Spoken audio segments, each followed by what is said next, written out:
Hello everyone, welcome to Cinema Mancuso, and this is Notes on the News. I'm Peter Mancuso, and this is the show where I break down the biggest stories in film, media, and entertainment and give you my thoughts. If you're joining us live, super happy to have you. If at any point during the show you have any questions or comments about any of the topics I'm going to be covering, feel free to drop them in the live chat. I'm going to keep an eye on it, see if maybe we can get a conversation started. If you haven't already, please like this live stream. It really does help with, people finding the channel, with in terms of engagement. YouTube seems to really like that kind of stuff, even though me as a user, I never like YouTube videos, I never click the like button. It really helps, apparently. And also, if you haven't already, please subscribe. It really does help grow the channel and, build this community that I'm trying to foster here. If you're watching this after the fact, I'm still super happy to have you. You can, by the time you're watching this, you should be able to find time codes in the description for all the different topics we're going to be covering tonight. We stream this every Monday at 6 p.m. Eastern Standard Time, or Eastern DT, right? Regardless of the time of year, whether daylight savings time or not, Eastern Time. And again, please like this video if you haven't already, and please subscribe. Okay, hold on, sorry. All right, so let's take a look at the box office from this past weekend. A total domestic box office was about just shy of 93 million. So this does constitute about a 37% drop, right? Which again makes sense because there's not a lot of stuff coming out, and the big movie of last weekend, still number one, we'll talk about that in a second, but did drop, right? It did have a fairly large drop, nothing catastrophic, but obviously, a little bit more than you would maybe want, right? But just looking at the stuff opening this weekend, so we actually have a lot of small stuff opening, and again, because that it's kind of a wide open field for the box office for this month, they're able to kind of squeak in. So, it's not number one, but the highest grossing new film of the weekend at number 2 is Speak No Evil, which I guess is an American remake, or maybe British, but an English language remake of a foreign language film, I think Danish perhaps, only bringing in about 11.5 million, and this was projected to make around 15 to 18, so it couldn't even meet those smaller projections, right? But, it's not completely awful. If the one good thing about this movie finally coming out is I never have to see that awful trailer again, because it always makes me so uncomfortable every time I'm in the theater and I see this trailer. This brings its worldwide total to just under 21 million off of a $15 million budget. So it's crossed that initial threshold, but really we would want to see it get up to at least 30 to be profitable. Again, I don't think this hasn't been getting great reviews, but also it hasn't been getting catastrophically bad either. So if, nothing else is really drawing audiences in, maybe this is able to end up being a tiny little moneymaker. But, as it stands right now, not the best opening, right? Another film opening below projections, but still opening in the top 5, no less, is the Matt Walsh documentary, Am I Racist? So Matt Walsh, if you don't know who Matt Walsh is like a conservative media pundit. He's on Daily Wire. He's done a bunch of these like conservative kind of bad faith documentaries about like different hot button issues, right? So famously he did the one, What is a Woman? With its title suggesting this idea that trans women are not women, and presumably Am I Racist is exploring am I really racist? So I don't really know that much about it, but just looking at the numbers here, didn't do super well, right? So it was projected, according to boxofficetheory.com, it was projected to make anywhere from about 7 to 11 million, and it couldn't even get to there, right? It made just a little under 5 million, but still made it into the top 5, right? So it's at number 4 here. And this constitutes its both domestic and worldwide total. And it was only made for $3 million, right? So again, it's crossed that initial threshold. It's over that the complete far right column here in that yellow zone, right? So I could see this, unfortunately, because I'm cynical, I could see this playing well over time, especially as we move into this election season when we have a black woman running for president. I could definitely see this being something that has legs. Even if it doesn't make a bunch of money based off of its budget, it could be like a little money maker. Also opening this weekend was The Killer's Game, coming in at number 6. It was projected to make 3 to 6 million, and it fell just shy of that. So not super off, but still fell below nonetheless, around 2.6 million. Again, I don't even really know anything about this movie. It's like a Dave Bautista action thriller. When I saw the little thumbnail for it, I was like, this is a direct-to-streaming or direct-to-VOD movie. Nope, it's in theaters. So, and unfortunately, if you look all the way over to the right, it was made for like $30 million. So I'm not super hopeful that this is going to make back its budget. So I'm going to affirmatively say this is a bomb. Big bomb. And also opening, kind of in line with like what we were talking about with Matt Walsh's documentary Am I Racist, we have at number 10, just squeaking in, the next installment in the beloved franchise, God's Not Dead, In God We Trust. So if you don't know what this, God's Not Dead is like a series of Christian films that, what I like to call like Christian, propaganda is maybe too harsh of a word. I call them Christian affirming films, where they're less about wrestling with one's faith and more so making the viewer feel good about being a Christian. And the whole God's Not Dead series is all about, like, well, the initial film, I have seen the first film, none of the sequels. It's about this college student who goes to like a college philosophy class, and the professor is like this awful atheist who says God is dead, blah blah blah blah blah, and the whole movie is about the student convincing the teacher that God does exist, right?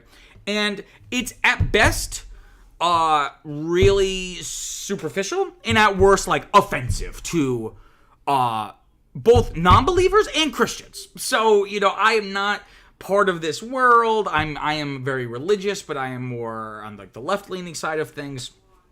Again, kind of like Am I Racist? It had projections. It was projected to make around 4 to 9 million. Fell way below that, or about 1.5 million for the weekend. So there's a little bit of schadenfreude on my part. But again, the fact that something like Am I Racist and God's Not Dead, which even if there are people who believe those things politically or religiously, usually those films don't make it into the mainstream box office, right? But because of kind of the wasteland we have here, it speaks to those films being able to kind of squeak in here. Let's see here. Continuing second weekend, like I mentioned before, Beetlejuice, holding its first place spot in its second weekend. Had about a 54% drop, so again, not awful, but if you are Warner Brothers, you would maybe want to see something a little bit better. But at this point, that's kind of standard for modern Hollywood. I feel like the new standard is as long as it's not like in the 60s or God forbid, the 70s. In terms of a percent drop, you're fine. Had the best per theater average of the weekend at over $11,000 per theater. This brings its its domestic total to about 188 million. So it still has a long way to go to have quote unquote the legs, right? If you see that domestic multiple column, this is essentially figuring out, how much of the opening constitutes the total domestic return, or rather the total gross for that film. So obviously it's only in the second weekend. But ideally you want to see over time the domestic total expand to the point where the opening is actually just a small portion of it. It also brings its worldwide total to about 264 million. Again, off of just $100 million budget. So in its second weekend now, it has crossed that second threshold of mine. You got double the budget. It has crossed $200 million. So this has been fairly successful. Again, it's only in its second weekend. And I think considering that Beetlejuice is not a particularly strong brand, in my opinion. I'm sure the people at Warner Brothers and Tim Burton and the whole cast and crew are pretty happy about the results here. Let's see. Also in the top 5, we still have Deadpool and Wolverine. It dropped to second place last weekend. Now it's making its slow descent out of the top 10. So it's now dropped from second to third place in its 8th frame, though, right? So this has been out for 2 months. Deadpool and Wolverine making about 5.2 million for the weekend, only a 26% drop, so it's actually kind of holding okay. Even though it lost about over 300 theaters, this brings its domestic total to about 621 million, and it's had some good legs here. You see that domestic multiple of just under 3. So again, not incredible, but you're seeing that, and I'm more than happy to admit when I was wrong. I felt like this movie was very much like junk food's maybe the wrong word, but you see it, and then you're kind of done with it. You don't really need to go revisit it. But it's had some pull here. And I believe it's the second highest grossing film of the year, worldwide at now $1.3 billion. Again, just off of a $200 million budget. So not as successful as something like we've seen earlier in the summer with like Inside Out 2 and Despicable Me 4. Even though Despicable Me 4 has made less than Deadpool 3. It was made for less, so its rate of return, its percent return was much stronger, right? So yeah, you've made over $1 billion, but you also spent $200 million to making it, not to mention marketing and advertising, right? But again, what lessons are we going to take from Deadpool and Wolverine being successful? If Hollywood is consistent, it will be all the wrong lessons. We also have, again, another conservative film in the top 5, in the top 10. Reagan, the biopic, starring, what's his name, Jack Quaid, as the titular Reagan, dropping from 3rd to 5th in its 3rd frame. But again, only about a 40-ish% drop. What was it, 38, 39%? And this brings its domestic total to about 23 and almost 23.5 million. So it's had very good legs. Most of its money has been made after that opening, that fairly modest opening of, what is that, like 7.7%? 7.7 million. Its worldwide total is a little bit higher than its domestic, but like by like 9,000. So maybe just open in some random territories. But again, made for $25 million. So it still has yet to even cross that initial threshold. But like I've said in the past, this is a movie I feel like, again, destined for streaming and digital rental. So I feel like any money it makes is like just a bonus, and it's going to make its money back with people like my dad or something watching this on, renting it or watching it on Netflix or wherever it ends up. Also here, continuing in its 5th weekend, we have Alien Romulus dropping from 4th to 7th place, bringing just 2.4 million, about a 38.9% drop, lost about 600 theaters. But it's been doing pretty good, right? So its domestic total is about 101 million. So it's been having some decent legs, and its worldwide total is almost up to 331 million, off of just an $80 million budget, right? So despite not making anywhere near what Deadpool and Wolverine has made in terms of just sheer dollars, it has a pretty decent return at over 300%. So, the question will be, which I said last week, the question will be, is this enough of a success that Disney and 20th Century Studios will decide to make some other direct sequel to this or continue the franchise in some way? That remains to be seen. And then we also have It Ends With Us, of course, the controversial film based off the controversial book. Talk about a juggernaut and a percent return and a lesson in having lower budgets, right? So it dropped from 5th to 8th place in its 6th frame, just a little bit over $2 million. But again, look at these totals, right? So 145 million domestically, 325 million worldwide, off of just a $25 million budget. This thing is so successful. I wish I had been able to invest in this with my $3 that I have. And again, there's a lot of behind the scenes drama between Blake Lively and her co-star and director Justin Baldoni. And so there's doubt if they're going to make a sequel to this. There is a sequel novel. Again, after the, I feel like I've said this 3 weeks in a row, but it just bears repeating, especially if you're joining us for the first time. They would be idiots not to do this. Just as a purely cynical businessman move, I would say you got to make a sequel to this. This is just, even if it's not as successful, there's no way it's going to be a flop after something like this, right? As long as you market it right? But notably though, this weekend it did have the smallest per theater average, only like under $1,000 per theater. But again, it's been out for 6 weekends. It's had pretty strong legs. At this point, it's just all about every little bit that it can be squeezed out of the film. Viviana put in the live chat here. Again, if you're watching this live, please put some comments if you have anything, any comments or thoughts or questions you want to share. Viviana writes, Matt Walsh's Am I Racist mockumentary disses DEI Am I Racist. Am I Racist shows him undergoing DEI training. Walsh says experience led to wild and demented places.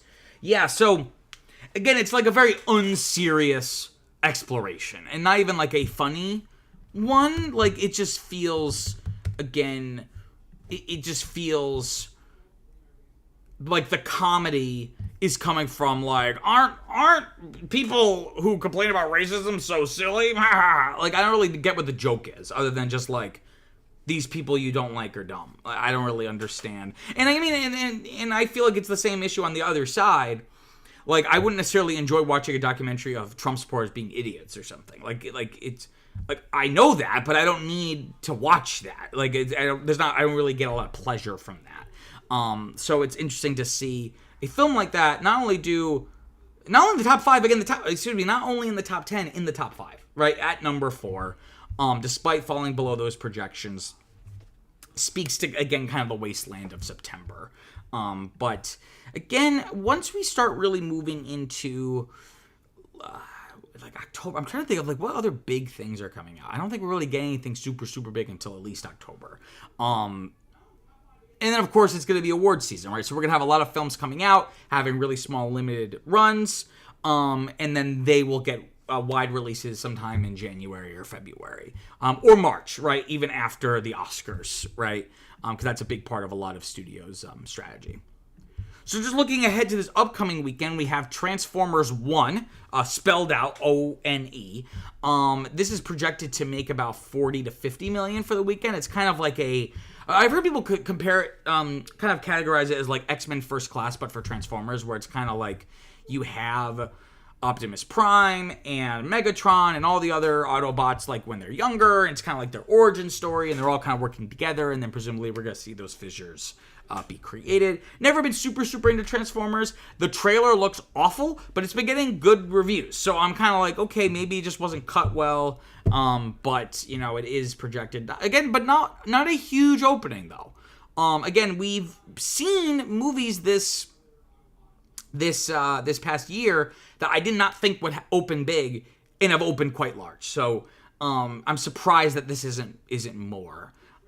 But you know, but I would love to take a look at the numbers for Teenage Mutant Ninja Turtles, the film that was it Mutant Mayhem from last year. Despite getting really good reviews, that also, I believe, that didn't do super well at the box office. So maybe this is kind of a similar situation. And then we have a film, Never Let Go, a kind of horror thriller with Halle Berry. About, like, I don't even know what, it's about post-apocalyptic. They have to, like, they live in this little house, and then if they want to go out, they tie themselves to a rope as if, like, they're, like, at sea or something, and I don't know, but not expected to open very, very big. Only about 49 million are my projections.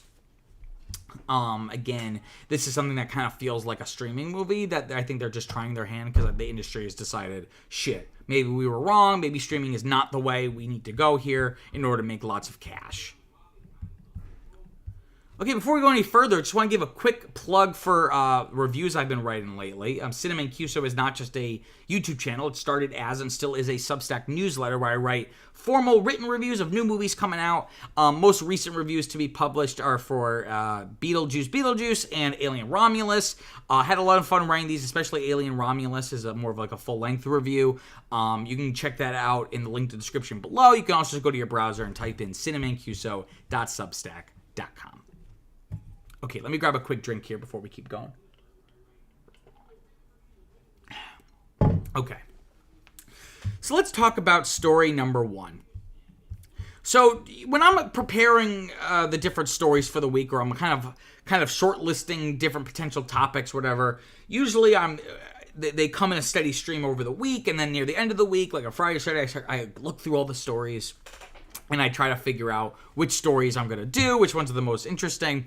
But then every so often there's a story that when it happens, I go, oh, that's not only going to be one of the stories, it's going to be the first story, right? And this is no exception. So this is huge, despite maybe not seeming as huge at first glance, because I think there's a lot of kind of things here that are bubbling from the surface. A lot of different ways you can kind of look at the story. And I want to kind of break them all down. This is actually the most notes I've ever written for one of these topics. A lot of these are quotes, though, so maybe that's why my notes are so long.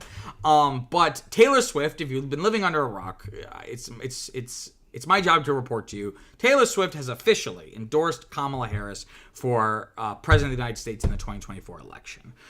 She made this announcement. She posted on Instagram. immediately following last week's debate, like within minutes, maybe like 5 or 10 minutes even. And I would like, if possible, if you would allow me, I would like to read her endorsement, her basically what she posted on Instagram in its entirety. So we're all working from the same place, right? So we all know what is actually contained in this. So let me get through this here. So here's what she says, quote, "Like many of you, I watched the debate tonight. If you haven't already, now is a great time to do your research on the issues at hand and the stances these candidates take on the topics that matter to you the most. As a voter, I make sure to watch and read everything I can about their proposed policies and plans for this country. Recently, I was made aware that AI of me falsely endorsing Donald Trump's presidential run was posted to his site. It really conjured up my fears around AI and the dangers of spreading misinformation. It brought me to the conclusion that I need to be very transparent about my actual plans for this election as a voter. The simplest way to combat misinformation is with the truth. I will be casting my vote for Kamala Harris and Tim Walz in the 2024 presidential election. I'm voting for Kamala Harris because she fights for the rights and causes I believe need a warrior to champion them.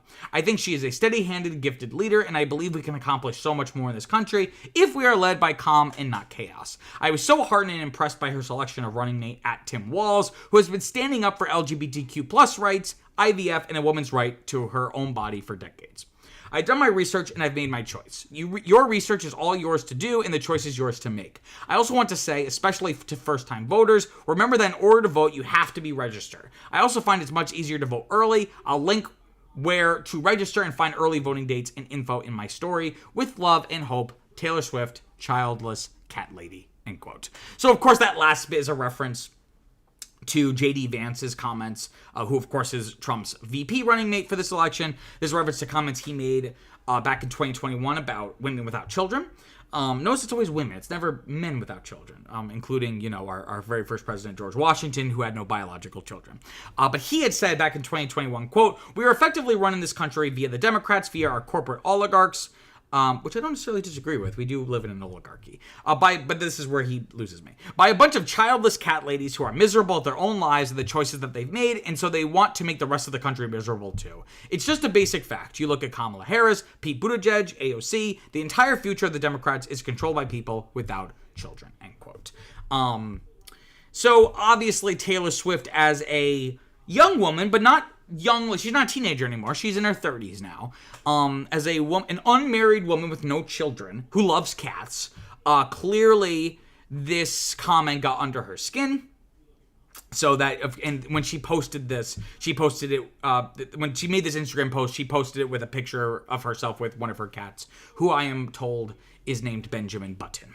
The post has over 11 million likes on Instagram, and 3.3 million of those were within the first hour. So obviously, huge amount of reach here. And the reason why I wanted to read it in full is that, this is a very comprehensive endorsement. It's not a kind of one paragraph, like, we need some kind of like a blanket kind of superficial, like, really you're just supporting them because of the party that they're running in. And you don't really care about them specifically. Whether you agree with her or disagree with her, you get the sense that Taylor Swift really believes in Kamala Harris and what she stands for. Now, Taylor Swift has an interesting relationship with politics. So for the longest time, she was apolitical, right? Common sense-wise, she was very shrewd, understanding that, and this is why speaking up and standing up for things is so morally valuable. But if you're just going to be completely pragmatic, it could potentially hurt you as a business person, right? If you speak up about certain things, you might alienate people who disagree, and that can hurt your music sales. But of course, she's also, especially since she came from the country world, even though hasn't really made true country music in at least a decade, if not more. She, is very aware of being an outspokenly political woman in the country scene, right? Of course, the Dixie Chicks famously spoke out against President Bush in the Iraq War, and they were kind of shunned for years. They kind of completely lost credibility for their audience, who of course were more Southern conservatives. They did end up making a comeback, but I think Taylor Swift was very, shrewd, or at least was trying to be shrewd and not put herself in a similar position, especially since she was so young and really trying to get her career off the ground. But that all changed when Trump was elected president back in 2016. That was the key moment. That was the turning point that kind of pushed her to kind of, business be damned, I have to stand up for this, right? And she openly regretted not endorsing Hillary Clinton in the 2016 election. She publicly talks about this in the documentary Miss Americana, that I think they were filming in like 2017 or 2018, in which she talks about this and said, quote, "I need to be on the right side of history," end quote.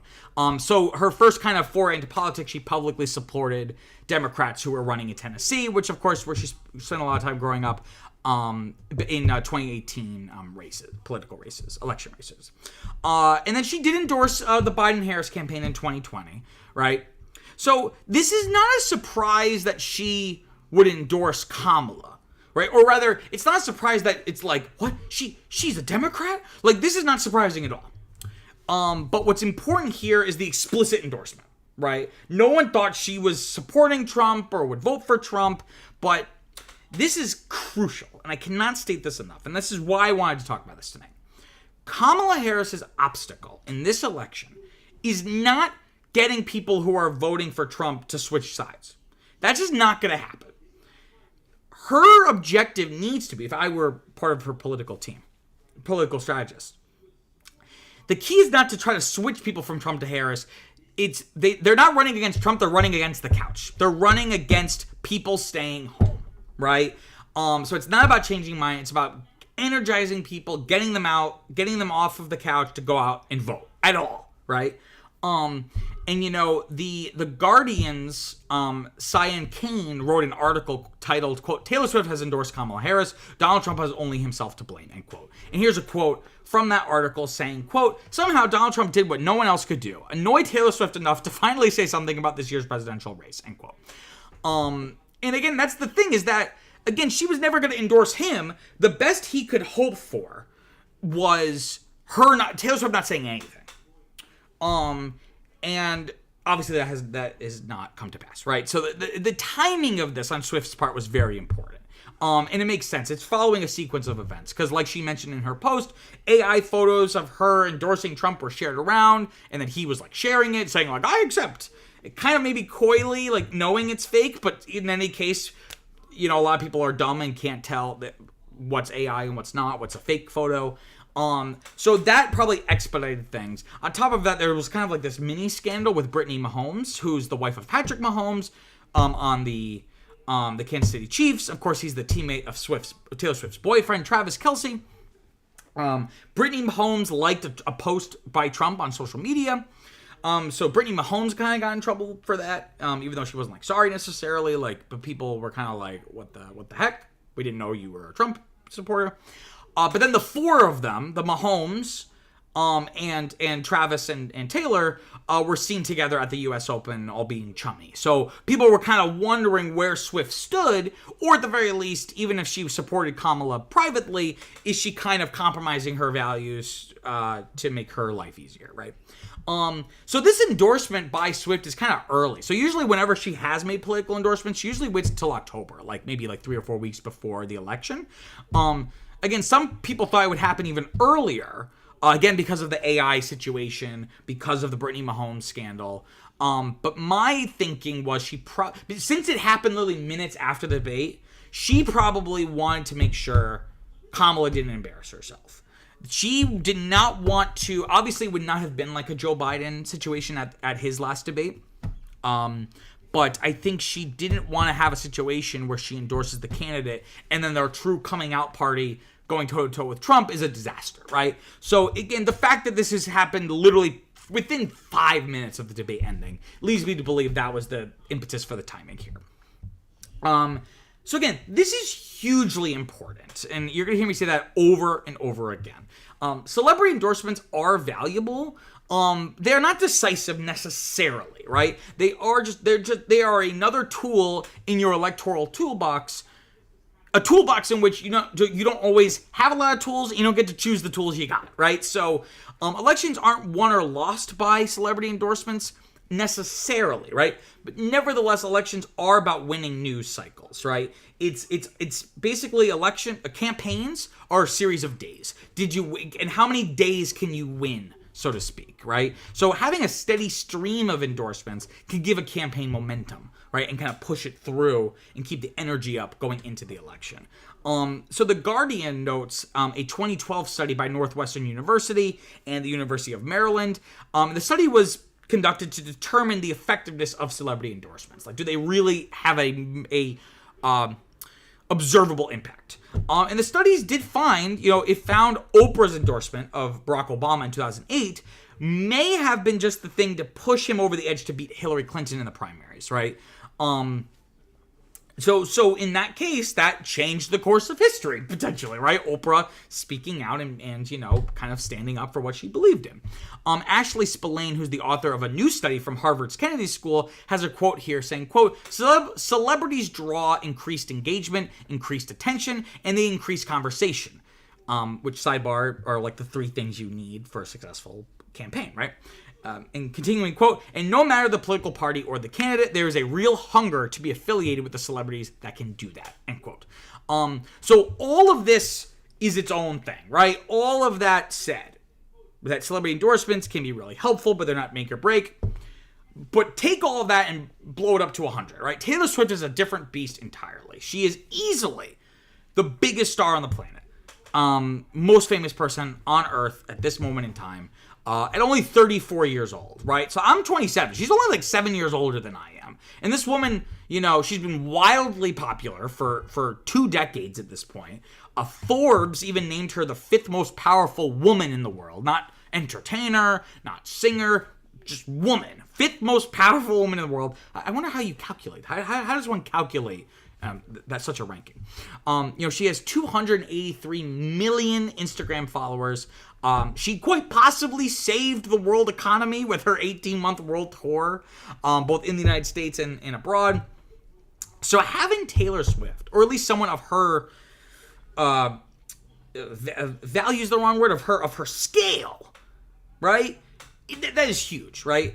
And people knew that, right? So there were rumors abound of someone like her or Beyonce showing up to the Democratic National Convention last month in August. Obviously that didn't materialize, but you could see that there was a lot of excitement and understanding that this would be really important, right? So it helps that she's super, super popular, right? But 30, 40 years ago, Michael Jackson was of a similar popularity.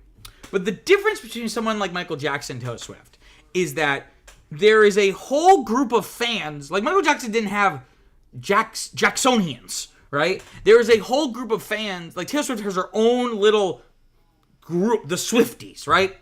And Swifties have demonstrated that they are a minor but surprisingly valuable political bloc, right? Swifties are loyal, bordering on cultishly obsessive, but I don't want to paint with broad strokes here.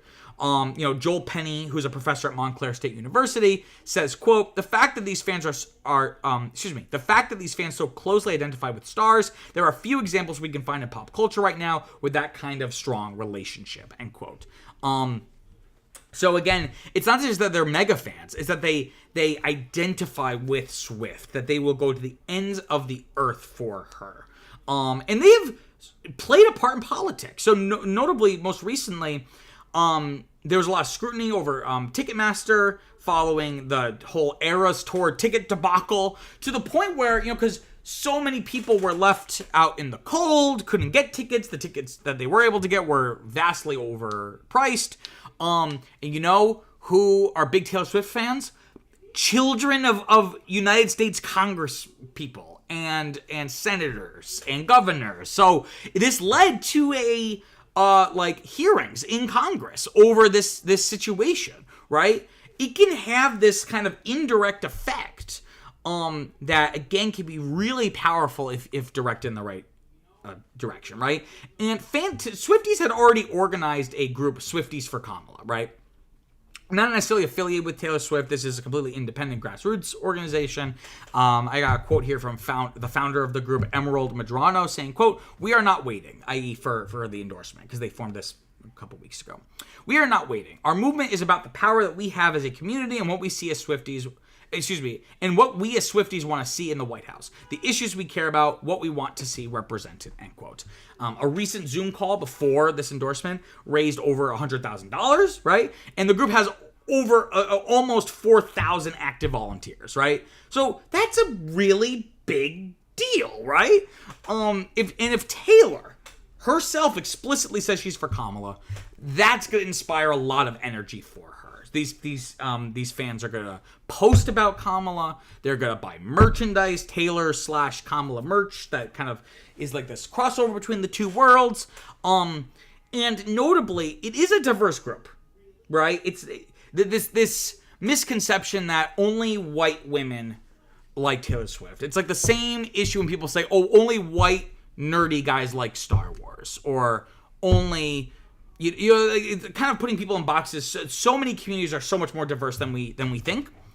But despite the diversity, it is primarily white women, right? White women, I don't like the word moderate because I feel like that's a very relative term that doesn't really mean anything. But I would imagine, I don't have the data to suggest this, but my understanding is that the Swiftie coalition is made up primarily of centrist white women, you are not going to sway on what some would call maybe really far left things having to do with gender and sexuality, but do not like Trump, and are for protecting abortion rights, right? They might not be vocal about it, but now that it's an issue that is like on the table, a lot of women probably who have never thought about it are like, well, I guess if it comes down to it, I'm pro-choice, right? So that's going to be huge. That is a really important block that is going to win the election, right? The centrist white women, who are left-ish leaning, or at least Democrat leaning. Notably, Taylor Swift is originally from Pennsylvania, which of course is a swing state. So this endorsement, if that coalition holds and votes if the Swifties vote for Kamala, this is going to have a major impact on these swing states, especially Pennsylvania, which is arguably the most important swing state. And even though, again, she's kind of moved away from country as a genre, those roots in the country world make her, again, more palatable to moderate, live and let live Midwesterners, right? Again, like the people I described, people who are not going to be out marching for trans rights, but do not like Trump and are pro-choice, right? The Trump team knew this. They knew that an endorsement by Taylor Swift would be valuable for whoever gets it. And that's why you get him sharing AI images of her endorsing him. You could also just chalk that up to he saw someone share it and was just like, because it inflated his ego, he shared it. But again, the Trump team understands this. And this is just monumental. And the reaction has been decidedly, passionate on both sides, right? So in terms of people being happy about this, Tim Walz himself, the Kamala Harris's VP running mate, because again, this happened just after the debate. He was on MSNBC talking to Rachel Maddow, and then on the air, Rachel Maddow told him and read him the Instagram post. And we have a quote from him here. I'm not sure if this was him saying this on the air or if this was like a statement he made later, but here's a quote from Walz saying, quote, "I'm incredibly grateful to Taylor Swift, and I say that as a fellow cat owner. That was eloquent and that was clear, and that's the type of courage we need in America to stand up. We've seen it out of those Republicans who were at the DNC. We've seen it out of women who would like to have their personal lives kept personal, but are first to go out there because they nearly died because they can't get abortion services in a pregnancy.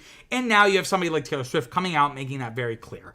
This would be the opportunity, Swifties. KamalaHarris.com. Get on over there, get things going," end quote. Right? So again, there's these calls to action. Go register. Go visit KamalaHarris.com. Michael Tyler, who's a spokesperson for the Harris campaign, said, quote, "We're incredibly grateful for her lending her hand towards this campaign. Obviously, she's incredibly influential, millions of followers across social media, and what I also think she represents is the growing diversity of the Harris-Walz coalition. We certainly appreciate her raising her voice tonight, and we look forward doing whatever she deems appropriate," end quote. So that maybe suggests, are they going to incorporate more music into their advertising? Are they going to do an event with Taylor Swift? That they leave the door open for that. Swifties for Kamala put out a statement. The organization, the grassroots group, put out a statement saying, quote, "We never doubted Taylor would endorse at the right time because we know that her values align with Harris and our community. We are excited to see the momentum she will bring to this campaign," end quote.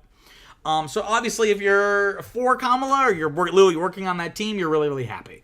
But understandably, for all the reasons that I've explained why that's so important, if you are on the right and you're supporting Trump, you're on the Trump team, or you are Trump, this is a disaster. So obviously there's going to be a big backlash. So I got some quotes here. We got David Bossie, who's a surrogate for the Trump campaign, saying, quote, "The American people are very smart. And sure, it's interesting that celebrities endorse one person or the other, but it doesn't have an impact on people's votes. So we'll see if this will be the first time in American history that it does," end quote. So I gotta appreciate this guy's quote, that there's a little bit of like grace there of being like, we'll see if this actually has an effect. But there's other people that were a little bit more forceful, like spokesperson Caroline Levitt, saying, quote, "This is further evidence that the Democratic Party has unfortunately become a party of the wealthy elites. There's many Swifties for Trump out there in America," end quote. And again, this idea that, this endorsement just represents how the Democrats, blah, blah, blah, blah. As if the Trump team wouldn't have loved this endorsement, right? They would not be saying, "Well, we're happy for the endorsement," but really it's just an indictment of the elites, the power of the elite. Like they would be overwhelmed head over heels if Taylor Swift were to come out and say she supports Trump. Megyn Kelly, of course, Fox News. I don't think she's still on Fox News, but former Fox News anchor who the left or the centrist kind of moderate Democrats kind of lionized as like, we did this thing where we like put these Republicans on a pedestal for just kind of like pointing out Trump being ridiculous, even though they themselves are not that far off. Megyn Kelly was one of those people where it's like, wow, she stood up to Trump, all this stuff, right? She kind of has reinforced that. I thought maybe she's more moderate than she had come off originally. She went on this like tirade, and I'm not going to read it in full, but I encourage you to go read it because it's just like insane. I'll just read you this little quote from here. "You can kiss your sales to the Republican audience goodbye, Taylor. Hope you enjoyed the sales while you had them. This pair, Taylor and her boyfriend Travis Kelce, are the epitome of elite snobs," end quote. Again, she went on this very angry, unhinged rant talking about mutilating children in schools. Again, these like old, tired, misinformation and disinformation. Charlie Kirk, who, was like, I don't know if he was the founder, but really integral to the Turning Point USA, the kind of like college Republicans group, said, quote, "If Taylor really wants to protect her cats from Haitian migrants, she should reconsider," end quote. Again, reference to the flatly disproven, news story of Haitian migrants eating people's cats and dogs in Springfield, Ohio. Very racist misinformation, disinformation campaign. And of course, Donald Trump is not going to remain silent. In politics, usually you when you're someone like running for president, you kind of stay out of like the mud and you let like your surrogates kind of get down and dirty. Trump has his surrogates get down and dirty, and then he goes in and joins them in the mud. So, he came out saying, quote, "Well, I actually like Mrs. Mahomes much better." Of course, Brittany, who supports him. "If you want to know the truth," I actually like Mrs. Mahomes much better if you want to know the truth. She's a big Trump fan. I was not a Taylor Swift fan. It was only a matter of time. You couldn't possibly endorse Biden, but she's a very liberal person. She seems to always endorse a Democrat, and she'll probably pay a price for it in the marketplace. But I like Brittany. Brittany is great. She's the one I like much better than Taylor Swift. Wife of the great quarterback. I think she's terrific," end quote. So Brittany Mahomes, Patrick Mahomes is probably like, oh my God, this is just getting worse and worse with Brittany. Obviously Trump, his pride is wounded, right?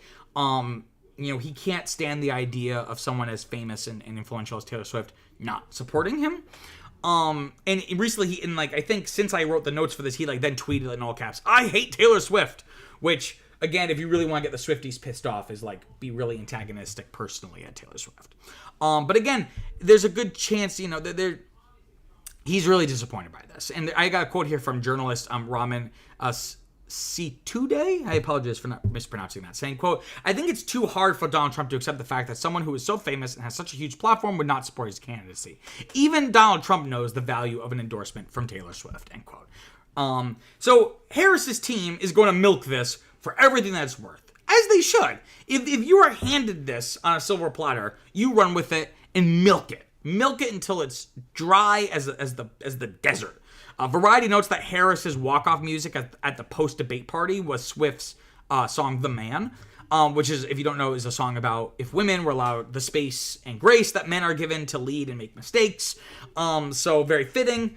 Obviously, someone made that decision really quick because it was like, again, this was all breaking news, her endorsing her. And they, are going to start doing merchandise, right? And merchandise is super important, something that is underestimated. I think it was Michael Moore in 2016 who, like, in October of that year, was, like, laughed out of the room, basically, when he said, like, Trump's going to win. And everyone laughed at him. He said, no, you don't understand. Like, the hats, the T-shirts, the lawn signs. Like, merchandise matters. It's super important for two reasons. Because it brings in campaign funds, right? They're making a little profit on every hat and shirt and whatever sold. And it acts as free advertising. So it kind of creates this feedback loop where people see you wearing the shirt. They want to go buy the shirt. And then they buy and then they wear and then inspire someone else to buy. And it's a wonderful little cycle that politicians discovered. But this is doubly valuable because, again, Swifties are, again, to a point, some of them, cultishly obsessive. So if there is any merchandise that is Taylor Swift branded at all, they're going to want, they want anything and everything Swift branded, right? So if you see this picture above me here, immediately they started selling Harris Wallace friendship bracelets. I guess friendship bracelets is like a big thing in the Swiftie world because she had a song and she mentioned friendship bracelets once. They're selling them for $20. So that's like one example. I'm sure there's going to be more to follow. And they've already started, again, releasing campaign ads using her music, kind of titling this as the Kamala era, of course referencing the different eras that Taylor Swift has. And it looks like this endorsement has had an effect, at least when it comes to voter registration. So again, Swift put a link to register to vote in that Instagram post. And we have a quote here from the government basically saying, quote, as of 2 p.m. on Wednesday, September 11th, so like the next day, there have been 337,826 visitors to vote.gov referred from the custom URL created and shared by Ms. Swift, end quote. So Axios notes that these visits don't all necessarily lead to registrations, right? It's not like you go to the link and you register. It's to give you info about where you can register, how you can register. But nonetheless, that's like a huge breakthrough. And the next night at the VMAs, the Video Music Awards, Swift, when accepting an award, she urged fans to go vote, right? Saying, quote, if you're over 18, please register to vote for something else that is important, the presidential election, right? So even if you're not for Kamala or if you're mad at Taylor Swift for doing this, this is just valuable because, everyone should go to vote. Personally, I feel like it should be mandatory in this country. And the more people that are going to vote, the better, right? But the question is, will this matter?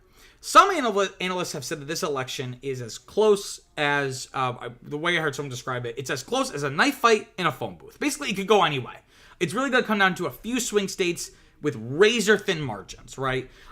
So any help that Kamala can get is beneficial. And so this little boost from the Swiftie coalition could certainly help. The Washington Post ran an article back in August, and in the article they said, quote, Biden's electoral vote majority was a function of fewer than 50,000 votes in 3 states 4 years ago. Getting a small segment of the massive Taylor Swift fan base to vote that otherwise wouldn't, hard to dismiss the idea that it could tip the balance, end quote, right? And I have another quote here from Scott Talon, who's a senior professorial lecturer in public communications at American University, saying, quote, she has one of the biggest fan bases around, and you tie this into more and more young voters being politically motivated, while her fans are mainly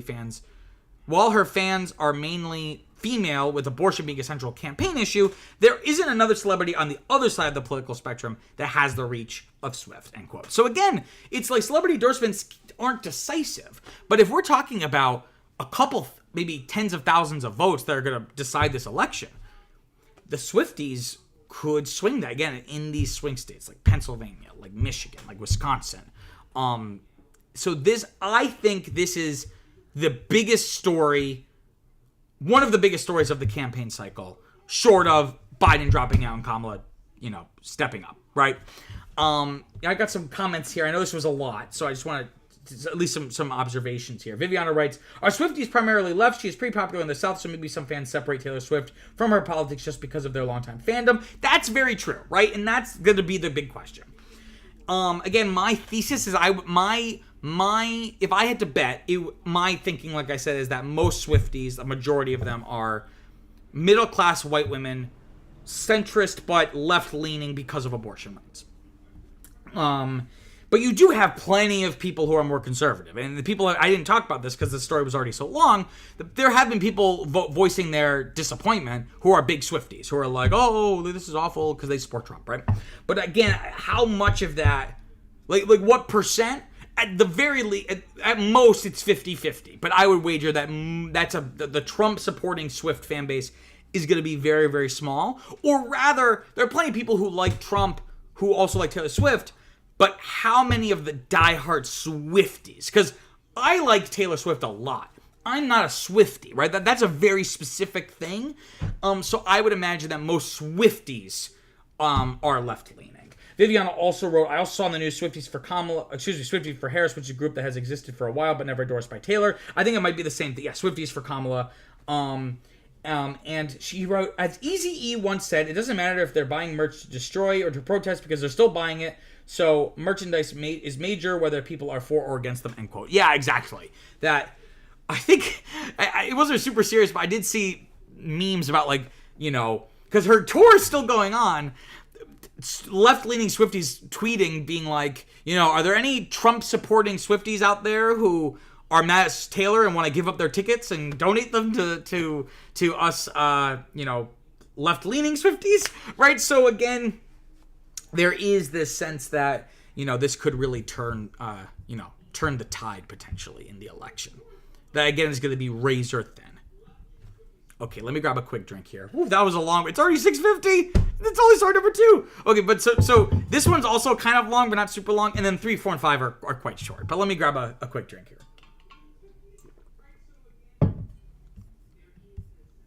Okay, let's talk about story number 2. So Sony has officially unveiled the PlayStation 5 Pro, which will be launching this fall on November 7th. So here are the specs, if you will. So as you can see in the picture, slightly different design. It has black stripes on the side. It's going to have 2 terabytes of a solid-state drive. SSD. It's going to have an upgraded CPU. It's going to have advanced ray tracing, AI-driven upscaling. Certain past and upcoming titles are going to be quote-unquote PS5 Pro enhanced. And on top of that, there's going to be PS5 Pro Game Boost, which is going to enhance over 8,500 PS4 games that are backwards compatible for the PlayStation 5.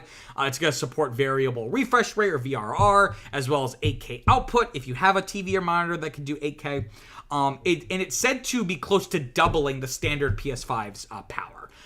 Typically, when you play a game on the PS5, you often have to choose between what's called like performance mode or fidelity mode. So performance mode would be prioritizing a faster frame rate, like 60 frames per second, versus fidelity mode, which is going to be at a lower frame rate, but it's going to be at like 4K, right? Theoretically, the PS5 Pro should make that choice almost non-existent, that you can have your cake and eat it too. But notably, it's not going to have a disk drive, right? It will be compatible with an $80 disk drive add-on that you can buy. There's no vertical stand included if you wanted to stand it up on its side like you see in the picture. But it will come with a DualSense controller, as well as a digital copy of Astro's Playroom, which essentially also came pre-installed on regular PS5s. It's like a tech demo, essentially, for the PS5's controller and all the new kind of tech features of it. And the big story, though, here is its price. So it is going to be launching at $700. For context, the PlayStation 5 was $500 at launch, and it still is. It has not received a price decrease, a price drop. And furthermore, in some other regions like Europe and Japan, the PS5 price actually went up from what it launched at. So the idea of a Pro console, a PS5 Pro, follows precedent set by its predecessor. So the PlayStation 4 released in 2013 for $400. A few years later in 2016, Sony released the PS4 Pro, also for $400, but at that point, the regular PS4 had been discounted to $300. So I have a quote here from the analyst Rob Fahey, saying, kind of talking about, the reason why you would have a PS4 Pro, which I'll get into in a moment, but here's the quote from Rob Fahey saying, quote, PS4 Pro justified its existence in a very straightforward way. Many consumers had upgraded 4K displays in the preceding years, and the Pro delivered a version of the PS4 that could support those displays, end quote. So what's the need for a Pro version of a console, right? So maybe some of you don't even know what this even is. So essentially, this is just a souped up PS5. It's not a PlayStation 6. It's not the next generation, but it's kind of like a, I'm trying to think of an example, because iPhone isn't the same because they kind of are new generations. We have the iPhone 10, 11, 12, but it's kind of like a new and improved version of the same thing. But so what's the need for a pro version of a console, right? So unlike PCs, the allure of a gaming console is that it's essentially plug and play, right? You take it out of the box, you plug it in, you don't have to worry about the compatibility with different pieces of hardware and making sure the software is all up to it is way more consumer friendly. But ultimately then the flip side of that is that unlike PCs, you can't upgrade the parts of your console, right? So usually when a console first launches, it has really state-of-the-art tech, but that tech eventually gets outdated, right? So the idea was, instead of waiting from the PS4 to the PS5 to get an upgrade, Sony decided, let's make basically pro consoles. And that's like a very colloquial term. This is a marketing term. That's not like an official, like a console that is a souped up version of the original is a pro console, but that's just like the branding that Sony created, right? But the idea here is that pro consoles offer consumers a way to maximize current technology without having to wait for an entire new console generation. Because typically that can take anywhere from 5 to 10 years, right? Because the PS4 came out in 2013, the PS5 came out in 2020. So that was like 7 years. PS3 to PS4 were similar. I think the PS3 came out in 2006 and 2013. Also exactly 7 years. PS2 to PS3 was 6 or 7, right? So you can see that some diehard fans would get tired of waiting around for the next leap in technology. And also this is good for Sony because they're able to squeeze more money out of like the diehard video game enthusiasts, right? So the reaction to this announcement has, I would say, been decidedly critical. So a lot of fans are not happy. So I got a quote here from a Reddit user, Ironmonger, not Monger, but with a U, Munger. Ironmonger2 said, quote, $700 for no disc drive is crazy. I'm not paying almost $800 to play a console with a disc drive. $700 for physical may have been acceptable, but digital only for that price is absurd, end quote. So again, also for context, when the PS4 launched, it launched for $500 with a disc drive, and there was also a digital-only version. Same specs, it just didn't have a disc drive. You could only play digital games. That sold for $400. So they've already established this idea that, you can get the digital console version for cheaper. So the fact that this is so much more expensive, even though it's more powerful, but doesn't even have a disc drive, is really disappointing for a lot of fans. That's like really would have really killed you to put a disc drive in. And with this price announcement, many people cited the PlayStation 3 price fiasco. So for a little bit of context, back in 2006, so this is the lead up to the release of the PS3, Sony announced the sales price for the console, and it was really, really high. So for a 20 gigabyte model, so it was also very quaint back, like that was like what we were going with, 20. We were talking about 2 digits worth of gigabyte. A 20 gigabyte model of the PS3 was going to cost you $499 or $500. The 60 gigabyte model would cost you $600. And that was in 2006 money. So I think I did the math, I think it's like that would be like $1,000 today, right?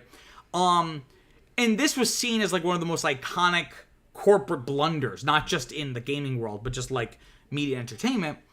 And it reflected the hubris that Sony was experiencing following the success of the PlayStation 1 and 2. So, Nintendo was the dominant console manufacturer, and then Sega, if you will, kind of gave them a run for their money in the 80s, but mostly the 90s.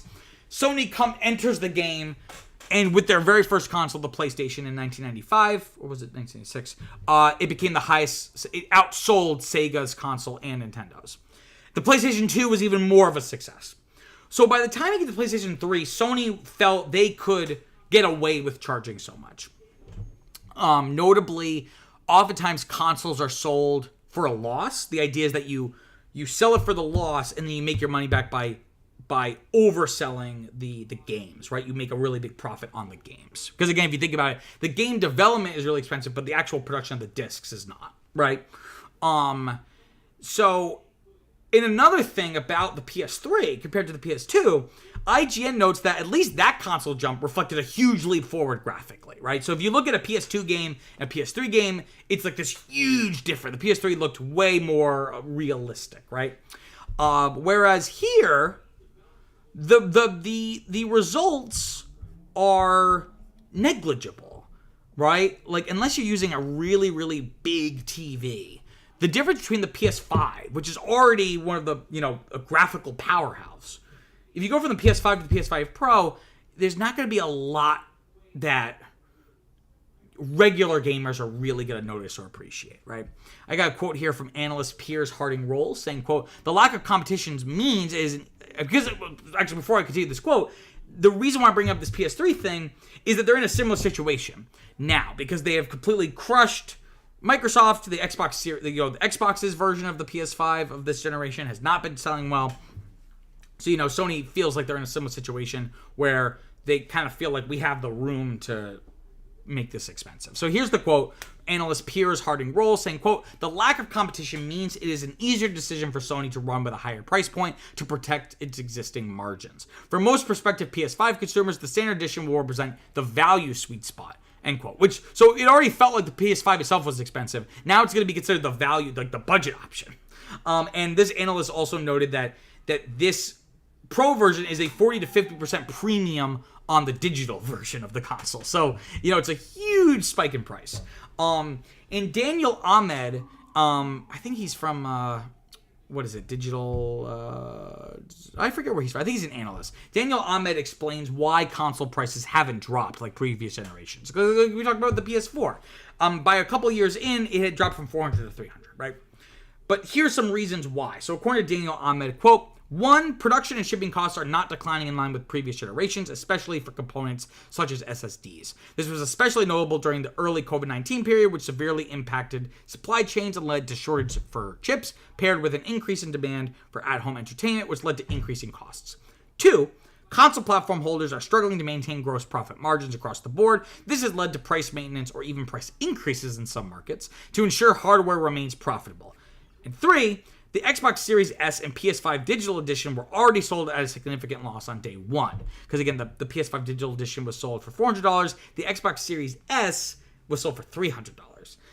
The increased focus on profitability for disc models is to try to offset losses, maintain margins, and weather external factors that may impact spending on games, such as cost of living increases, end quote. So all of that to say, things aren't getting any cheaper, and Sony's like, screw this, we have the market power, we're not going to make this cheap. So IGN ran a poll on this price, and they wanted to find out how its readers felt, if they felt that the console was too expensive. As of Sunday afternoon, which is yesterday, when I was writing my notes, 92.5% of respondents said it was either way too expensive or at the very least a little too expensive, right? That's huge. So almost 100% felt it was at some level too expensive. And then similarly, IGN ran an article by Eric Song, and the article's titled, quote, "You can get a pretty decent gaming PC for nearly the same price as a PlayStation 5 Pro," end quote. So, again, there's a lot of reasons why they're doing this. Like I outlined, it's to kind of, squeeze more money out of enthusiasts who want the most cutting edge technology. But it should not be understated. This is somewhat related to Grand Theft Auto 6, right? So the upcoming Grand Theft Auto game, really a next-gen experience. Grand Theft Auto has always pushed the boundaries of next-gen experiences. And so many people will get the new console to play the new GTA game. And it looks, and it's shaping up, GTA 6 is shaping up to be graphically, out of this world, right? So Sony probably wants to capitalize on people wanting the best GTA experience possible. For a lot of people, GTA and maybe some sports games are like the only games that they play. So they're thinking, let's try to capitalize on that. I got a quote here from Richard Ledbetter at Digital Foundry, and he doesn't think even the PS5 Pro will be able to run GTA 6 at 4K 60. So 4K the resolution, 60 frames per second. And saying, quote, "Grand Theft Auto games have always run complex simulations that push the CPU hard, which is why every GTA game has initially launched on their target platforms at 30 FPS or lower. The PS5 Pro uses the same CPU as the PS5, and it would be extremely challenging to hit 60 FPS if the base PS5 version is targeting 30 FPS. This isn't a GPU problem, it's a CPU problem," right? So instead of graphics, it's not really a graphics problem, it's about the computer, the actual central processing unit actually processing all of those computations and running those simulations. So the PS5 Pro seems it's going to improve graphics, not the actual kind of processing math. It's not really going to change the math, right? If that makes sense. But then this whole thing just speaks to my big issue with modern gaming. And I wouldn't even say modern, because this has been a problem, I would say, at least since the PS3 era. This misguided focus on graphics and improving graphics over everything else, right? Because ultimately, the jump from the PS1 to the PS2 graphically was huge. PS2 to PS3 was also huge, but not as huge. PS3 to PS4, still kind of big, but not as big. So it's diminishing returns over time, right? It becomes this asymptote where it's always approaching photorealism, but never quite arriving. So again, the jump from PS5 to PS5 Pro is really negligible. And it is a false goal, right? Because fidelity, photorealism will always be supplanted. There are games that as a kid I thought this is basically like a photo. I look at them now and go, this looks like shit, right? It will always be replaced by even better graphics. So it's this kind of, it's like when you're running down a hallway in a dream, it just gets longer the farther you run down it, right? Eventually the improvements that we make in graphics will be negligible. And good graphics are still important. This isn't to minimize the impact of some classic games that were huge graphical leaps forward. But usually those examples are not just really good looking, but how do the better graphics bring you into the world, right? Does it make you empathize with the characters more? Does it, is it you're able to create more verisimilitude, right? So I'm not saying that we shouldn't have photorealistic games, but when it becomes the primary motivation over everything else, that's how you get so many games that look incredible but are kind of underwhelming, right? So I've always felt that gaming companies, we should be using this increased horsepower of these consoles to develop and enhance game mechanics, right? I would much rather have a game with more cartoonish graphics, but at the same time having like incredibly sophisticated physics systems, right? Because that can then, that can increase interactivity, which you can build mechanics around for the game, or have really high frame rates, Frame rates really help make games feel more fluid when you're playing them, even if it's subconscious. So always hitting 60 FPS, or even going higher like 120 FPS, which again will be negligible visually, but you will feel it as the player interacting with the world. It'll make your decisions feel more sharp, right? So again, GTA could have a better frame rate and better artificial intelligence for its NPCs if it didn't have this slavish commitment to being photorealistic, right? But ultimately this makes sense though because, wowza graphics are really useful in video advertising. Because if you think about it, when you're advertising a movie, you are advertising it in the medium of the movie itself, right? When you have a trailer, they're both in the same medium. A trailer or commercial for a video game is advertising it in a different medium, right? Because the whole point of the game is interactivity. So you can't do that in a commercial, right? So really good graphics are really valuable in ads, right? But it doesn't always then result in satisfying mechanics. I got a quote here from Alyssa Mercant at Kotaku. She wrote an article titled, quote, "The PS5 Pro can't convince me to care about tiny graphical upgrades," end quote. And she kind of went on and on about it, but there's this one little bit here that kind of, tickled me. She said, quote, "I just want my console or PC to run my favorite video games without overheating, blowing up, or crashing. I do not give a shit if a leaf in the background of Spider-Man 2 is sharper on the PS5 Pro, and quite frankly, I didn't see much of a difference during the presentation," end quote. So again, it's just, at a certain point, it doesn't really matter anymore. What's going to stand the test of time are games that are mechanically interesting, not graphically impressive. But then also the side problem of this is also this signals a major blow to physical game discs, right? The add-on, the idea of the disc drive being an add-on implies Sony is not that interested. That a disc drive is optional. It's not super interested in the format. And this makes sense because companies like Sony, all the video game publishers, they make way more money when you buy something digitally, right? because they don't have the middleman of like a GameStop or a Walmart. They don't have to, pay for the cost of actually manufacturing the discs, even if they're cheap, scaled up to millions of discs sold that can add up. So whereas digital, they sell it for the same price, there's no discount, but they sell it for the same price and they have little to no cost, the way you would with physical discs. And on top of that, it's cheaper to produce the consoles themselves without these disc drives.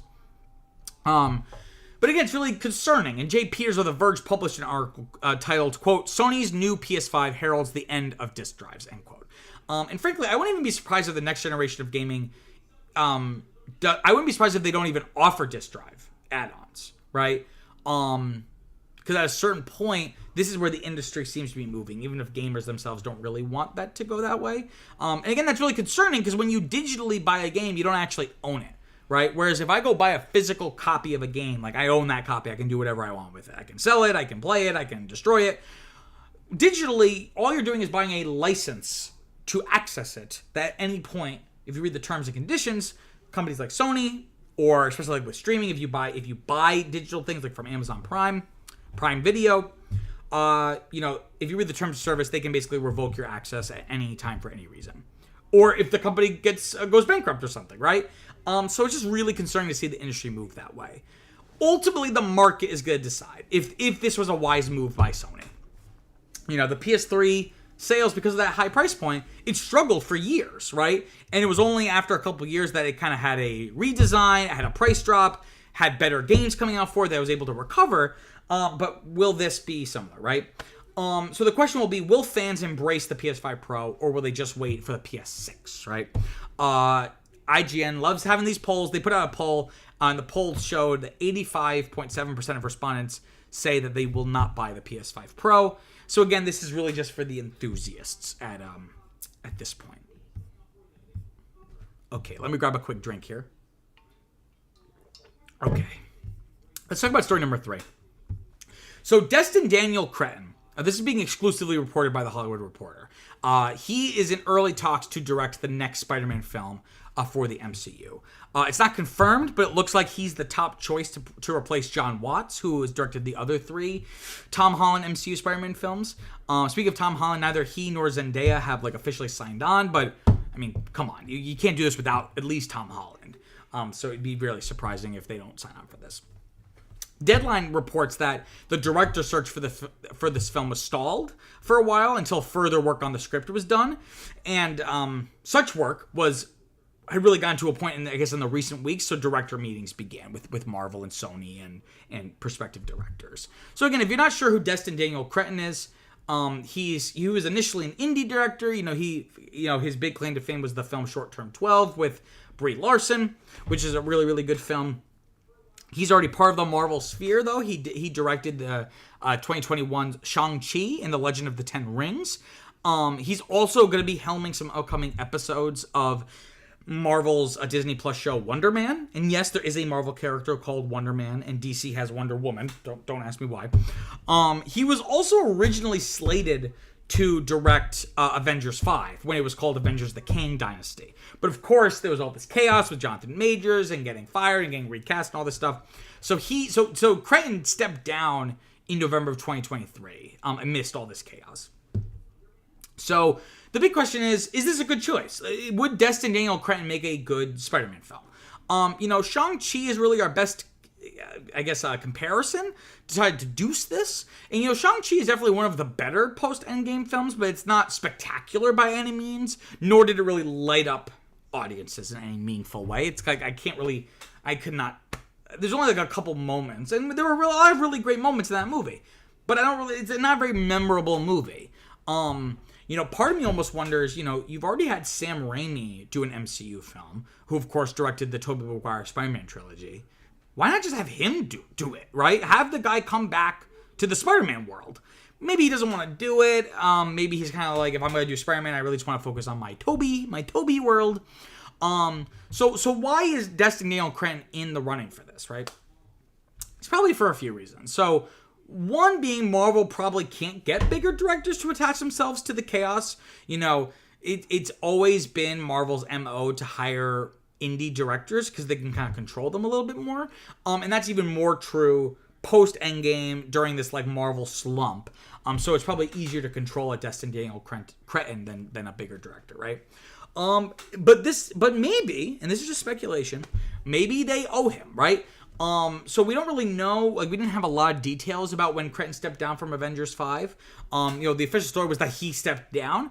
Perhaps they pushed him off, right? Because maybe by that point they realized they need to really play into fan service, and they were already kind of devising having Robert Downey Jr. come back to play Doctor Doom, having maybe someone like the Russo brothers come back, and they were like, this is good. This film just became way too important. We can't just have Destin Daniel Cretton do it. So maybe they pushed him out, and now they're trying to kind of make it up to him. This is maybe part of it. Like if you agree to this and not make a big stink about it, we'll find something else for you, really, like another big MCU film. Because, again, if he's the one to have walked away, it'd be strange that he would be at the top choice. Unless they're really desperate. Again, if he was like, screw this, like, I'm going to kind of kick you when you're down, I'm going to walk away. It'd be weird that he's now, like, their top choice, right? So my thinking is that they're doing this kind of because they owe him. It's kind of a quid pro quo. But here's the bigger question. Who cares about this film? I mean, is anyone really excited about the next Spider-Man film in the MCU? Because I personally, my opinion, the 3 films that we have gotten have been kind of middling. I loved Spider-Man's inclusion in Captain America Civil War, and everything else he has been in has been way worse, right? Spider-Man Homecoming was good, but not great. Far From Home was meh. And then No Way Home was good, but really only for the fan service. On a film level, it was actually kind of bad. So it's kind of been this disappointing, we've been dreaming of having Spider-Man integrated to the MCU. I wouldn't say it has been handled super well. And it's like not this version of the character is not beloved in the way Tobey Maguire's version is, or even Andrew Garfield's is. So there's this understanding that, well, I have this quote here from Tom Holland. This was a quote from back in 2023 talking about having meetings to discuss if they should even do a 4th one. And he said, quote, "The first few meetings were about why would we do this again? And I think we've found the reason why," end quote. Of course, he's going to say that. You're not going to say, I don't think this movie really needs to happen, but we're going to do it anyway, right? Obviously, he's not going to say that. But it almost doesn't really matter, because the last 2 films, Far From Home and No Way Home, grossed over $1 billion each, and Spider-Man himself is a wildly popular character. So, my personal feeling is they just need to reboot the entire MCU at this point. It would just make everything so much easier for them, and that they can kind of do a Spider-Man justice and not have it be like this weird MCU version of him where he's almost kind of like a mini Tony Stark. That would be my take, which in that version wouldn't include Tom Holland. Like, obviously you're rebooting the whole thing. But who knows? Marvel at one point, was very forward thinking, and now I think they're flying by the seat of their pants. So who's to say? Okay, let me grab a quick drink here. Okay. Let's talk about story number 4. So Lucasfilm has been sued for its recreation of Peter Cushing as Grand Moff Tarkin in the 2016 film Rogue One, A Star Wars Story. Cushing's friend Kevin Francis is claiming that he and Cushing made an agreement back in the 90s, like right before Cushing died, that Francis would have the right to approve or reject any recreation of Cushing's image. So what's the context for this? So Peter Cushing played Grand Moff Tarkin all the way back in 1977 in the original Star Wars film. And when they were making the prequel film, not the prequels, capital P, but the prequel film Rogue One, which takes place it's a prequel film set right before the original Star Wars film, and it's all about the rebels getting the Death Star plans that are the big focus of the original Star Wars, right? So setting it there, they decided they wanted to include Grand Moff Tarkin as a character. But obviously, Peter Cushing has been dead for, at that point, over 20 years, right? So what they did was they used hyper-realistic digital technology to essentially recreate Cushing for the film. Another actor provided the voice and motion capture for the character. And this allowed, especially for the time, was a huge technological breakthrough. And it was something that wasn't in the trailer, so I remember being in the theater and it being kind of like a big surprise in the movie to see this, right? So Lucasfilm feels like it had every right to do this, that this lawsuit is frivolous, right? Because, in their argument, Cushing had signed the original contract for the original film, which, of course, allowed for his likeness to be recreated, like for toys, for example, or on posters and stuff, right? But the legal question, which of course was not even conceivable back in 1970, in the mid-70s, should these rights to likeness extend to a scenario where you're able to essentially recreate, and by extension replace the actor, right? Because of course he's dead, but this could be a really big slippery slope of where you could just replace actors that are still living. You just don't want to use them because they're maybe too expensive, right? And they said they did pay about $37,000 to Cushing's estate, which did approve it. But this friend Kevin Francis is asserting that they did not have the right to approve it. I was the one who has the right to approve it. So Lucasfilm has tried, I think, twice to get this dismissed. And the Deputy High Court Judge Tom Mitchison dismissed Lucasfilm's appeal against the lawsuit, saying, quote, I am also not persuaded that the case is unarguable to the standard required to give summary judgment or to strike it out. In an area of developing law, it is very difficult to decide where the boundaries might lie in the absence of a full factual inquiry, end quote. So their argument is basically, this is so new that we can't just dismiss it out of hand. We should let this work through the legal system so we can create some precedent, have some legal minds kind of review this and see kind of where the pieces fall. And again, this revisits a question that had always been talked about, but this situation, Peter Cushing being recreated for Rogue One, this whole lawsuit revisits the question that was first raised by that recreation almost a decade ago, right? Should we've determined we can. Should we be recreating actors' likenesses, right? Even if their estate agrees to it, there's no guarantee that the person would have agreed to, right? This has been, this technology has been used for ads. So I remember, I think the big one before this was back in 2014. Galaxy Chocolate did an ad that created a digital replica of a young Audrey Hepburn, who of course had passed away long before. I remember that was a really big deal. What does it say about culture that we keep these characters and actors alive digitally in perpetuity forever, right? It feels very regressive and a very mediocre feedback loop where we're just so focused on these. Because again, everything that we are trying to preserve, the corporations try to preserve in perpetuity, were once new novel things. So eventually, if you just focus on that stuff, eventually you'll run out of stuff to continue, right? And Star Wars has been very guilty of this many times over this decade since then, right? So in the same film, we also got very briefly, the spoiler alert, at the very end, we got a digital recreation of a young Carrie Fisher as Princess Leia. Of course, she was still alive at the time, so she signed off on it, but again, still kind of creepy. Of course, older Carrie Fisher, they had to kind of do some digital recreation for her inclusion in Episode 9, because of course she had passed away before they began production on that film. A young Mark Hamill was recreated for use on The Mandalorian and the Book of Boba Fett Disney Plus shows. And now we're seeing, AI adding to this, using AI voice cloning. So for example, James Earl Jones had been the Vader voice for a bunch of stuff, even recently. So Darth Vader is also in Rogue One briefly. And you can tell that he's now being voiced by a much older man, but it's James Earl Jones, right? He went to the recording studio and did it.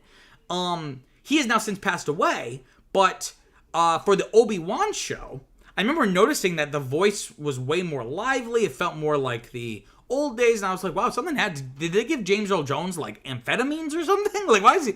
It turns out it was AI voice cloning. That James Earl Jones signed off on his voice rights for Darth Vader, and they were able to recreate the voice using AI and voice cloning, right?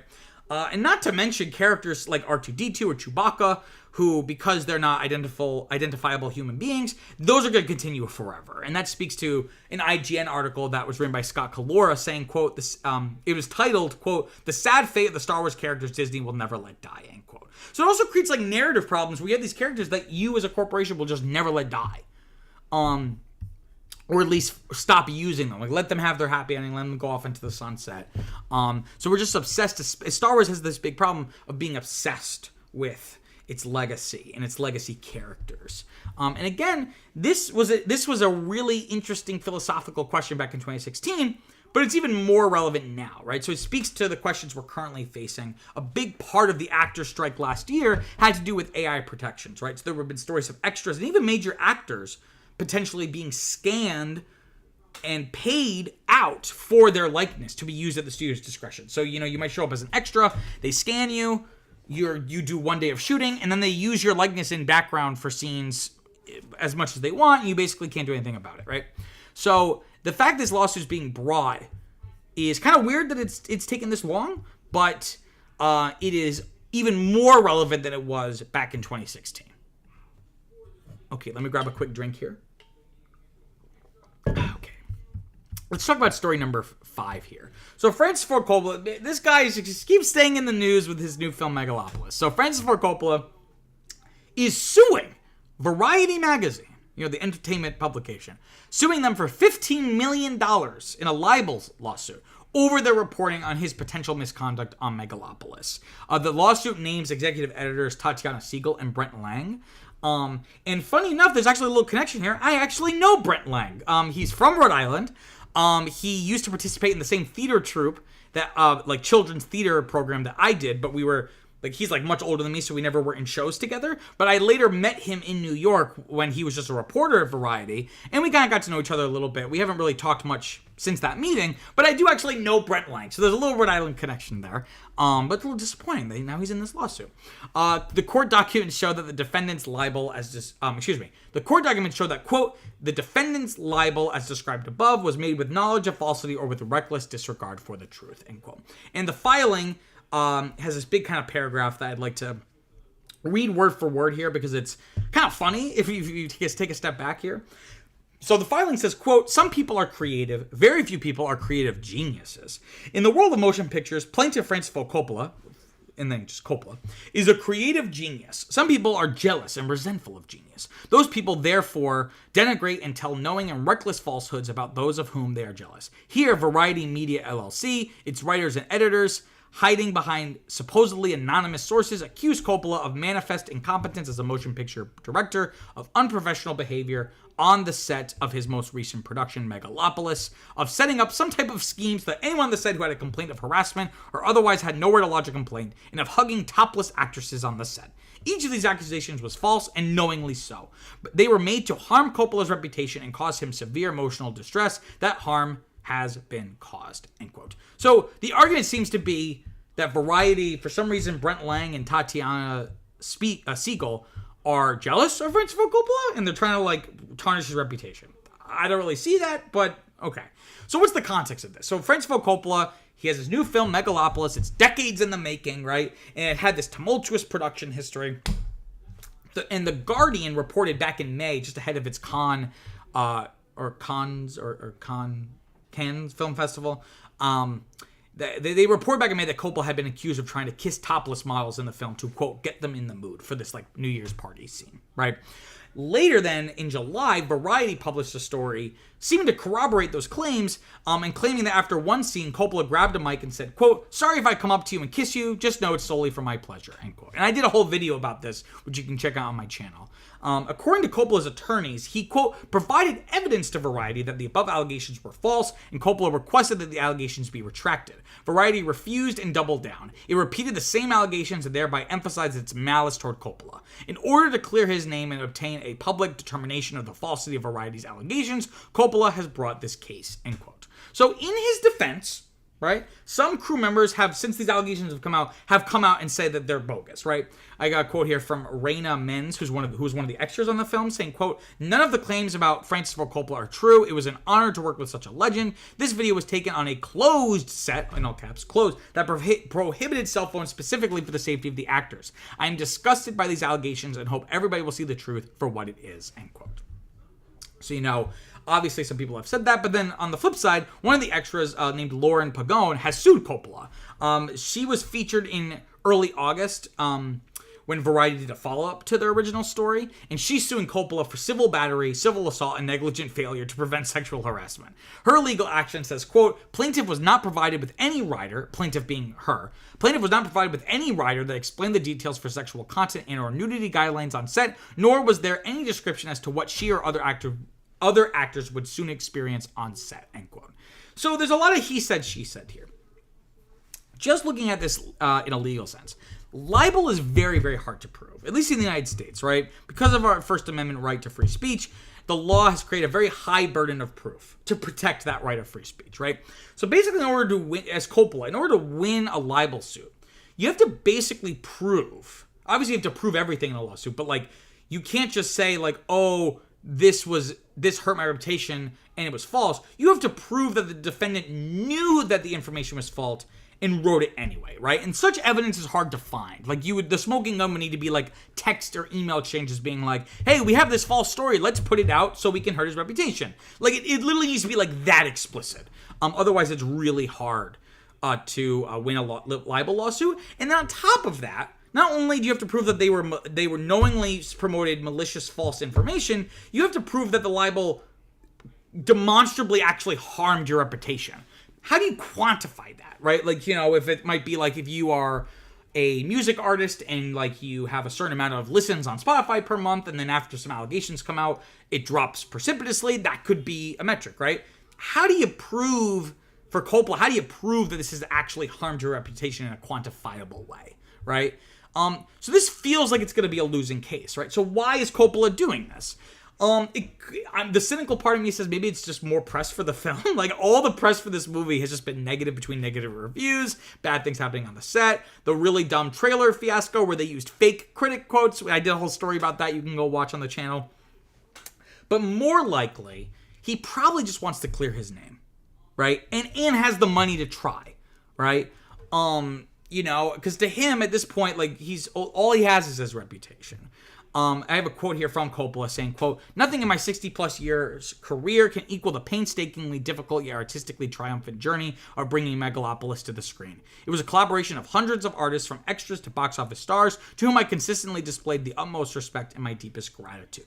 To see our collective efforts tainted by false, reckless, and irresponsible reporting is devastating. No publication, especially a legacy industry outlet, should be enabled to use surreptitious video and unnamed sources in pursuit of their own financial gain. While I have no intention of litigating this in the media, which you already are, Coppola, I will vigorously defend my reputation and have trust in the courts to hold them accountable, end quote. So again, the guy, whether this misconduct is real or not, which I personally, if I had to, gun to my head, I would say it probably is true.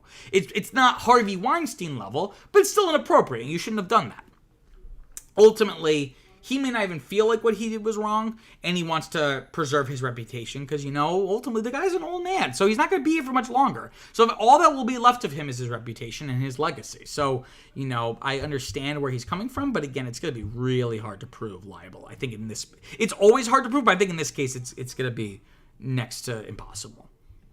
Okay, so that wraps up the show. So again, we had some longer stories, but I told you the other ones would be shorter, so we're coming in at 7:30. It's a little bit longer than normal, but not super long. I want to give a few quick plugs. I have a sister channel called Peter Squared, where I cover topics related to film, media, and entertainment in a more structured video essay format. The video I have up right now is called A Closer Look at Frozen, where, you guessed it, I take a closer look at Frozen, taking a look at what went right, what went wrong, and everything in between, using this old and young cartoon versions of myself. It really would be a huge help if you could go check that out, go watch the video, go like it, go subscribe. You can find the link to that in the description down below.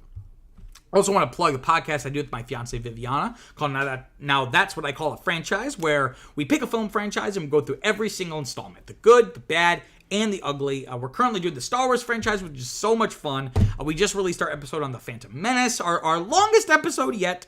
It was super interesting talk that me and Viviana had.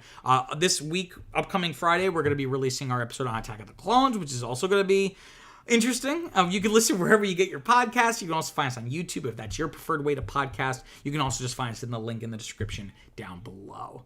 And I want to plug again CinemaCuso. Like I said, it's not just a YouTube channel. It started as and still is a Substack newsletter where I cover, I write more formal written reviews for new films coming out. That's how it started. I have over 100 reviews up at this point over the past couple of years. Really would mean the world to me if you could go check that out.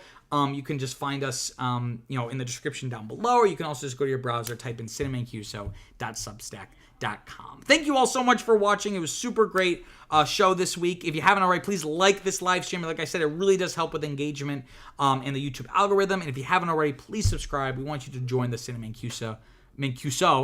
I'm mispronouncing my own last name, CinemaCuso family. Until next time, peace out.